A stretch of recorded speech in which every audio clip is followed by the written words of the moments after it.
Naalala ko yung isang Pasko na dapat sana masaya pero nauwi sa stress dahil sa biglaang gastusin. May nagkasakit sa pamilya at walang nakahandang pera para sa ospital. Ang saya ng holidays biglang napalitan ng kaba. Pilit pinagkasya ang budget na pangregalo sana para lang makover ang medical bills.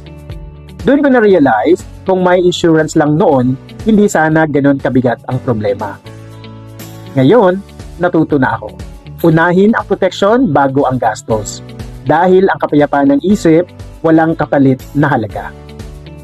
Tanong, may ganito ka bang karanasan? Paano ka naganda ngayon?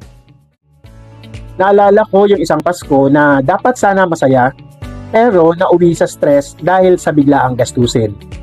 May nagkasakit sa pamilya at walang nakahandang pera para sa ospital. Ang saya ng holidays biglang napalitan ng kaba. Pilit pinagkasya ang budget na pangregalo sana